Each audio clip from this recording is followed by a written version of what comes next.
اللهم صل وسلم وبارك على سيدنا محمد عليه أفضل الصلاة وأزكى السلام. ازيكم يا أحلى مشاهدين؟ يا رب تكونوا جميعا بخير وفي أحسن حال. النهاردة بقى عملنا حاجة كده حلوة سريعة وخفيفة وبإمكانيات متوفرة، يعني سهلة وبسيطة جدا وطعمها جميل جدا جدا وتحلية سريعة. وشايفين ما شاء الله اللهم بارك، حاجة تحفة وتشرفك قدام ضيوفك كمان. عملنا الكيكة الباردة النهاردة بطريقة سهلة جدا وبسيطة. يلا نذكر الله ونصلي على الرسول عليه الصلاة والسلام. ولو أول مرة بتشوفيني يا ريت ما تنسيش اللايك والاشتراك في القناة وتفعيل زر الجرس عشان يوصلك كل جديد، عشان اللي جاي أحلى إن شاء الله. عملنا الكيكة الباردة، يعني كيكة على البارد، بدون عجن بدون دقيق بدون بيض، حاجات جميلة جدا كده. زي ما احنا شايفين ما شاء الله زي الفل اللهم بارك. شايفين ما شاء الله دايبة دوب كده وبتدوب في البق كده، وحاجة تحفة ما شاء الله. هتحتار انتي بتاكلي جاتوه ولا كيكة ولا بتاكلي ايه بالظبط. ما شاء الله اللهم بارك. وصفة كانت جميلة واتاكلت على طول، مفضلش منها اي حاجة، بألف هنا وشفا.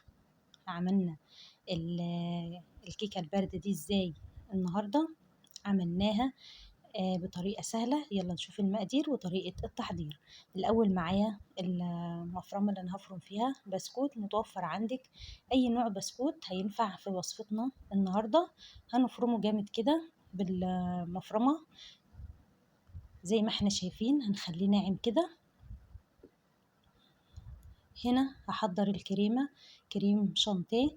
معايا 8 دقيق كريمة، طبعا ماء مثلج، لازم المية يبقى فيها تلج زي ما انت شايفة كده، عشان الكريمة تبقى هشة معاكي كده وتبقى جميلة وكتيرة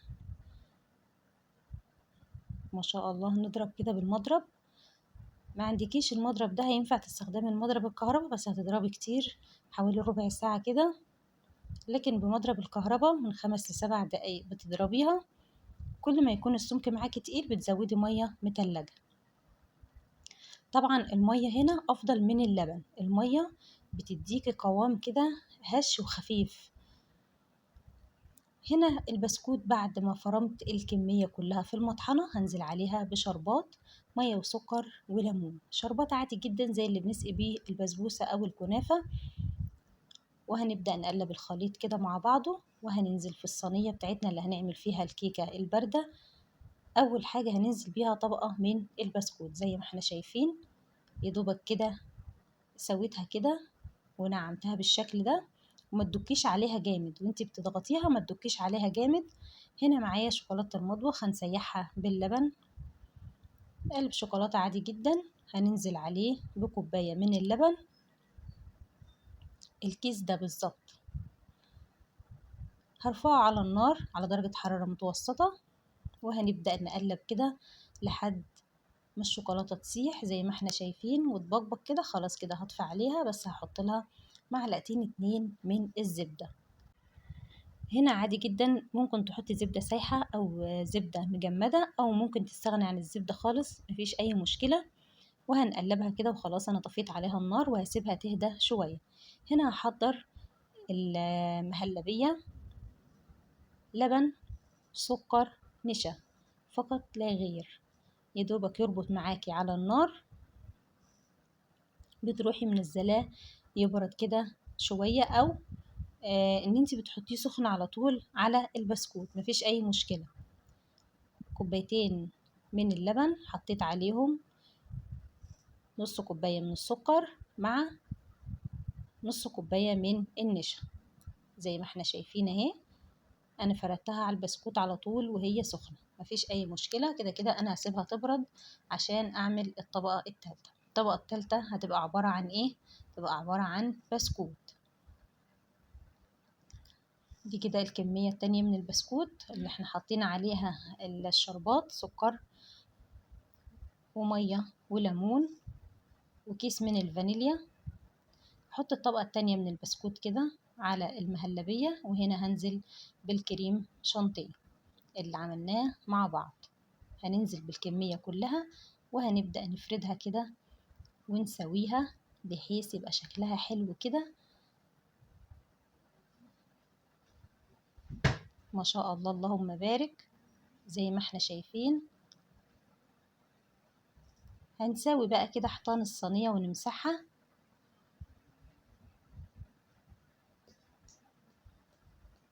وهنبدأ نسويها.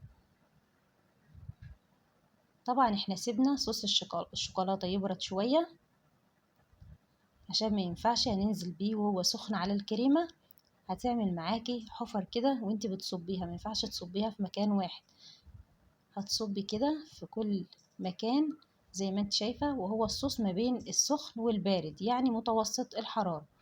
وهبدأ أفرد زي ما احنا شايفين.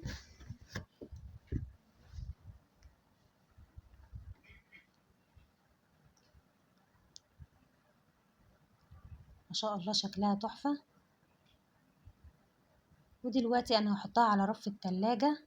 أخدت معايا من 2 ل3 ساعات.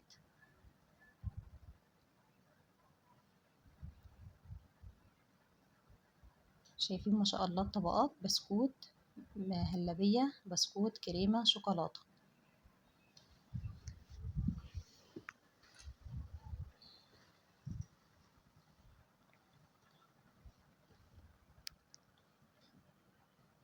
هنا كده خلاص انا طلعتها من التلاجة وهبدأ اقطعها قدامكم.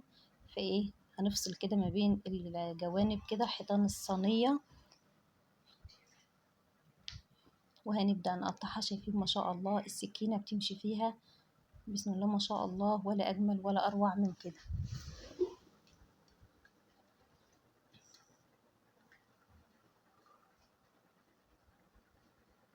قطعتها كلها بالشكل ده وطلعت معانا متماسكة اهي، كل الطبقات متماسكة مع بعضها وشكلها جميل جدا وطعمها تحفة.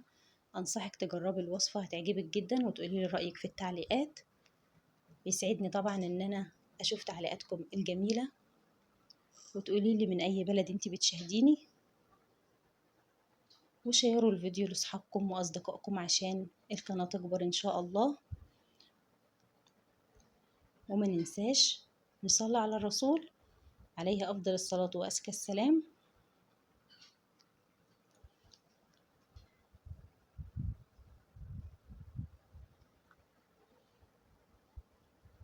زي الفل اللهم بارك. وصفة سهلة وجميلة وسريعة التحضير، ولا شغلنا فرن ولا عجلنا دقيق، حاجات سهلة وبسيطة وطعمها ولا أروع ولا أجمل من كده. والسلام عليكم ورحمة الله وبركاته.